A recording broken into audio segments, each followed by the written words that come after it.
राष्ट्रमाता राजमाता जिजाऊ माँसाहेब आज ज्यांचा आपण 427वा जन्मदिवस अतिशय जोशात आणि उत्साहामध्ये या सिंदखेडराजा नगरीमध्ये आपण साजरा करत आहोत। त्याचबरोबर आज स्वामी विवेकानंदांची सुद्धा जयंती आज या जिजाऊ सृष्टी या ठिकाणी असणाऱ्या या विचारपीठावर सेवा संघाचे संस्थापक अध्यक्ष आदरणीय पुरुषोत्तम भाऊ खेडेकर की ज्यांनी या सेवा संघाची स्थापना करून खऱ्या अर्थाने समाजाला एकत्र करण्याचं जोडण्याचं आणि त्याच बरोबर समाज प्रबोधन करण्याचं मोठं काम या सेवा संघाच्या माध्यमातून संपूर्ण महाराष्ट्रामध्ये नाहीत तर महाराष्ट्राबाहेरील लोकांपर्यंत जाऊन सुद्धा त्यांनी आपल्या आयुष्यामध्ये त्या ठिकाणी केलं। खरं म्हणजे आयुष्यभर शासकीय नोकरीमध्ये असताना सुद्धा त्यांनी या कार्याला वाहून घेतलं। अगदी कानाकोपऱ्यापर्यंत गावखेड्यापर्यंत या सेवा संघाच्या शाखा आणि कार्यकर्ते पदाधिकारी त्यांनी जोडलेत।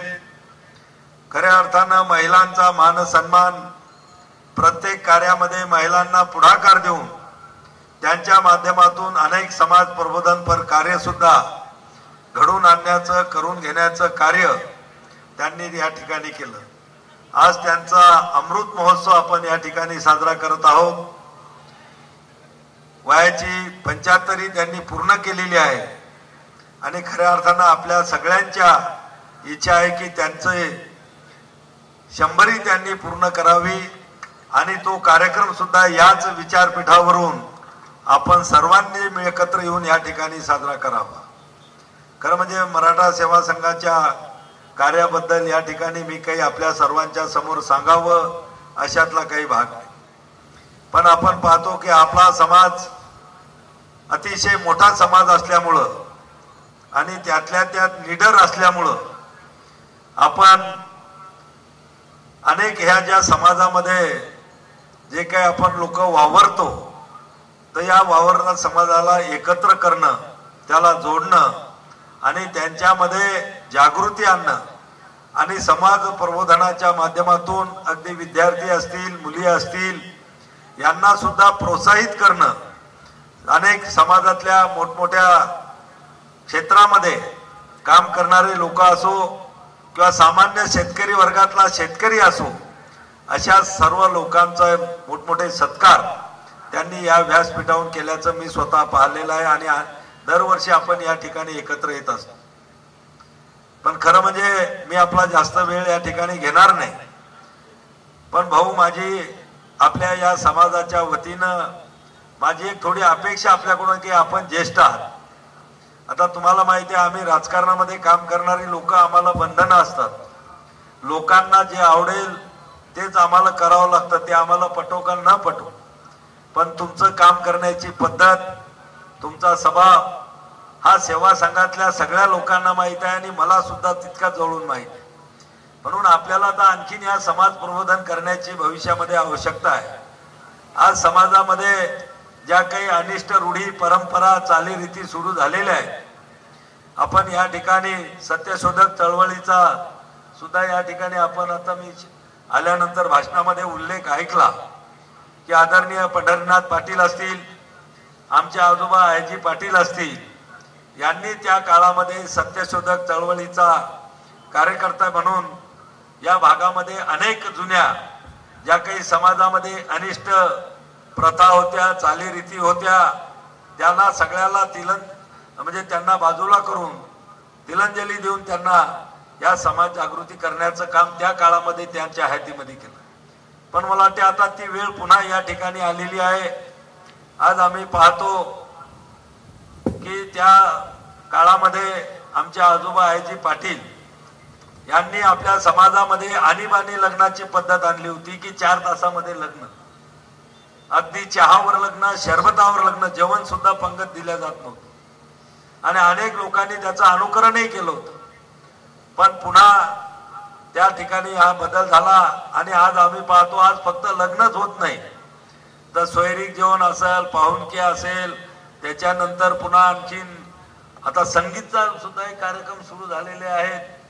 लग्न, त्याच्यानंतर रिसेप्शन आणि त्याच्यामध्ये वाजणारे डीजे आणि त्या डीजेच्या माध्यमातून अनेक ठिकाणी मारामाऱ्या, भांडणं वगैरे आपण जे पाहतो तरुणामध्ये आणि तरुणांमध्ये त्यामध्ये व्यसनाचं सुद्धा मोठ्या प्रमाणामध्ये होत असलेलं अनुकरण. आणि म्हणून या ठिकाणी आपल्या समाजातल्या ज्येष्ठ लोकांनी एकत्र बसून समाजावर काहीतरी बंधनं घालणं आवश्यक आहे. मी पाहतो की आपल्या जिल्ह्यामध्ये लेवा पाटील समाजे भाऊ आपण त्यांना पाहतो की त्यांनी समाजासाठी अनेक कडक निर्णय त्या ठिकाणी घेतले की अगदी काही गावामध्ये जर लग्नाला 10 मिनिटाचा पेक्षा जास्त वेळ झाला तर 10,000 रुपयाचा दंड वर पक्ष आणि वधू पक्षाला लावला जातो. वेळेवरच कसे लग्न लागतील आणि साध्या मेनू मध्येच लोकांचा त्या ठिकाणी जेवण कसं ठेवल्या जाईल अशा अनेक चांगल्या गोष्टी काही समाजामध्ये होतात. तोही समाज आपल्यासारखाच मोठा आहे, आपल्यातलाच एक तो घटक आहे, तो काही वेगळा नाही.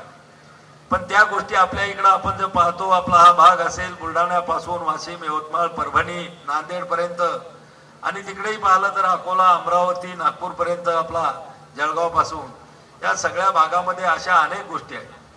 भाऊ त्या ठिकाणी मी पाहिलं की घाटाखाली आजही एखादी व्यक्ती जर मयत झाली आणि त्याचा जो पाणी धरणारा पुढचा असतो 13 दिवस त्याला घोंगडीवर बसावं लागतं.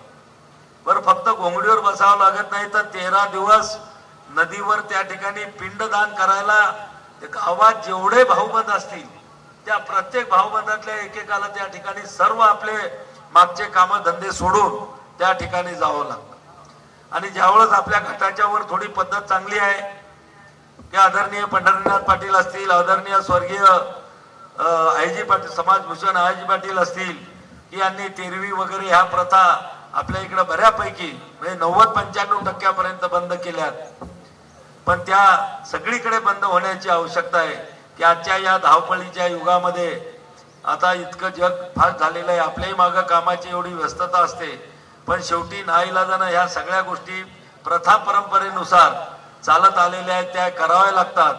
आणि नाही करायचं म्हटलं तर मग समाज काय म्हणेल, लोक काय म्हणतील याचं एक दडपण या लोकांच्या मनावर असतं. आता ह्या सगळ्या गोष्टीला थोडं आपण बाजूला सरलं पाहिजे हे सगळ्यांच्या मनामध्ये आहे. पण आपल्या इकडं म्हणे मांजराच्या गळ्यामध्ये घंटी कोण बांधायची तर ती हिंमत करायला कोणी लवकर पुढे येत नाही. आणि म्हणून समाजातले आपल्यासारखे आणि आपण निश्चितपणानं तशी लोक, तसे कार्यकर्ते तयार केलेले आहेत. त्यांच्या माध्यमातून सुद्धा या समाजामध्ये आपल्या प्रबोधन करण्याची, समाज जागृती करण्याची सुद्धा आवश्यकता आहे. आणि निश्चित पुढच्या काळामध्ये आपल्याला हे करावं लागणार आहे. आणि वेळेचं जे काही अपव्यय त्या ठिकाणी होतो, पैशाचा जो अपव्यय होतो त्याला कुठंतरी टाळल्या गेलं पाहिजे. आज आपण पाहतो की आज जो जिजामाताचा जन्मोत्सव एवढा हजारो लाखोच्या संख्येनं लोक दिवसभर या ठिकाणी 12 जानेवारीला येतात. खऱ्या अर्थानं हा उत्सव मोठा करण्याचं काम सुद्धा या जिजाऊ सृष्टीच्या माध्यमातून, मराठा सेवा संघाच्या माध्यमातूनच या ठिकाणी हे काम झालेलं आहे. तेव्हापासूनच हे मोठमोठे उत्सव या ठिकाणी व्हायला लागलेले आहे की एक सिंदखेड राजा हे या गावाची जी ओळख होती ती फार कमी लोकांना त्या ठिकाणी पूर्वीच्या काळामध्ये माहित होती. आणि म्हणून राष्ट्रमाता, राजमाता जिजाऊ मासाहेबांचं कार्य असेल, त्यांचं कर्तृत्व असेल, त्यांनी बाल शिवाजीला दिलेले संस्कार, हिंदवी स्वराज्य स्थापन करण्यामध्ये त्यांचं मोलाचं असणारं मार्गदर्शन हे जनसामान्यापर्यंत नेण्याचं काम सुद्धा आपल्याच माध्यमातून मोठ्या प्रमाणामध्ये या ठिकाणी झालेलं आहे. एवढंच नाही तर हरियाणामध्ये जो आपला मराठा समाज आहे अगदी त्यांच्यापर्यंत जाऊन त्या लोकांची सुद्धा म्हणजे त्यांना स्वतःची ओळख सुद्धा, खरी ओळख माहीत नव्हती, ती ओळख करून देण्याचं काम सुद्धा आपण मोठ्या शिताफीनं आणि त्या सर्व लोकांना सोबत घेऊन गेलं. आज ते सुद्धा आपल्यासारखा 14 जानेवारीला शौर्य दिवस त्या ठिकाणी कुरुक्षेत्रावर, पानिपत या ठिकाणी केला जातो. आपणही त्या कार्यक्रमाला बऱ्याचदा गेलेले आहेत. मी पण त्या कार्यक्रमाला गेलेलो आहे. परवाला सुद्धा मी त्या कार्यक्रमामध्ये त्या ठिकाणी जाणार आहे. पण निश्चित असं या सर्व लोकांना जोडण्याचं एकत्र आणि मधल्या काळामध्ये आपल्यामध्ये जे काही गट तट होते त्या सगळ्यांना सगळं विसरून एक संघ आणि एकत्र करण्याचं सुद्धा मोठं काम जे धाडसाचं होतं, धैर्याचं होतं, हिमतीचं होतं, ते सुद्धा तुम्ही अगदी नेटानं त्या ठिकाणी पुढे आणलं की या ठिकाणी आपल्यातले जे काही थोडे वेगवेगळे गट आहेत किंवा वेगवेगळेपणा आपण या ठिकाणी जो काही जोपासल्या जात होता तो सुद्धा मोडीत काढण्याचं काम बऱ्यापैकी आपण केलेलं आहे. आणखीनही पुढच्या काळामध्ये आपल्याला त्या आणखीन जोमानं जे विचार तुम्ही या ठिकाणी या विचारपीठावरून समाजाच्या प्रती, समाजाच्या भल्याच्या प्रती किंवा समाजाला पुढे नेण्यासाठी आणि समाजामध्ये चांगली जागरूकता आणण्यासाठी जे विचार सातत्यानं आपण या ठिकाणाहून मांडत आलेले आहात, पुढच्या काळामध्ये सुद्धा आपल्याला हे कार्य चालू आपण लोकांनी त्या ठिकाणी चालू ठेवलं पाहिजे. आज त्यांचं अमृत महोत्सव आहे.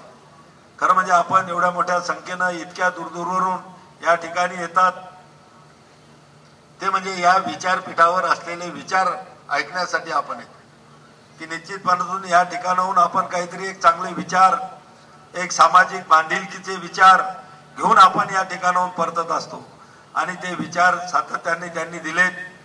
अतिशय नेटानं जोमानं त्यांनी या एवढ्या मोठ्या समाजाला जोडण्याचं, त्यांना चांगले विचार देण्याचं काम त्यांनी केलं. त्यांना मी मनापासून खूप खूप धन्यवाद देतो आणि सर्व समाजाच्या वतीनं खरंच त्यांनी थोडा ह्या काही गोष्टी आहेत पुन्हा या समाजामध्ये काही अनिष्ट प्रथा असतील, चालीरीती असतील, त्याला दूर करण्याच्यासाठी सुद्धा आता ही लोकांच्या सगळ्यांच्या मनात आहे बघू. फक्त आता समोर कोण यायचा एवढा हा विषय आहे आणि ज्येष्ठ म्हणून तो अधिकार आपल्याला निश्चित आहे. त्या अधिकाराचा वापर आपण या समाजाच्या आणि समाजाच्या पुढच्या पिढीसाठी त्या ठिकाणी आपण करत आलेले आहातच, पण आणखी थोडा तीव्रपणानं किंवा पुन्हा आणखीन अशा वेगवेगळ्या भागामध्ये बैठका वगैरे घेऊन आपण केला पाहिजे. आज आपण पाहतो की अनेक समाजामध्ये सोयरीक मेळावे जे असतात, वधूवर परिचय मेळावे ज्याला आपण म्हणतो, ते मोठ्या प्रमाणामध्ये घेतल्या जातात. पण त्या मानानं आपल्या समाजामध्ये मात्र हे मेळावे फार कमी होतात किंवा फार होतातही ते फार छोट्या स्वरूपामध्ये असतात. आता मी काल पाहिलं शेगाव येथे माळी समाजाचा वधूवर परिचय मेळावा, अगदी हजारोच्या संख्येनं त्या ठिकाणी लोक असतात. त्या ठिकाणी येतात, अनेक लोकांच्या ओळखी होतात आणि अनेक लोकांच्या सोयरीकी सुद्धा त्या 2 दिवसाच्या कार्यक्रमामध्ये त्या ठिकाणी घडून येतात. आणि म्हणून आपल्या या समाजामध्ये सुद्धा आता व्यस्त समाज झालेला आहे. नोकरीच्या निमित्तानं लोक दूर गेलेले आहेत आणि मुलं लहानाची मोठी कधी होतात हे सुद्धा आपल्याला सुद्धा कळत येत नाही. आणि लग्नाचा विषय पुढे आला की मग बऱ्याच मंडळीची तारांबळ उठते की आता वर शोधायचं आहे, कुठं भेटेल किंवा मुलीसाठी सुद्धा चांगलं स्थान असेल किंवा मुलांसाठी चांगली असेल.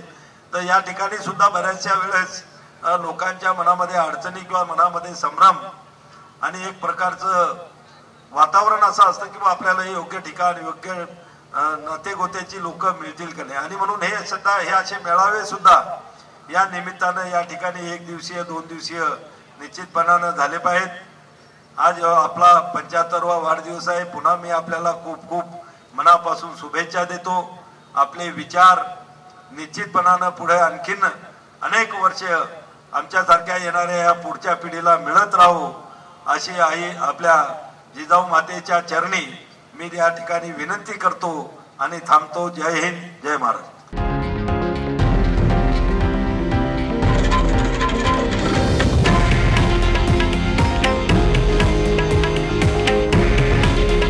हे आहे देशातील नंबर 1 न्यूज नेटवर्क आणि आपण पाहत आहात TV9 मराठी.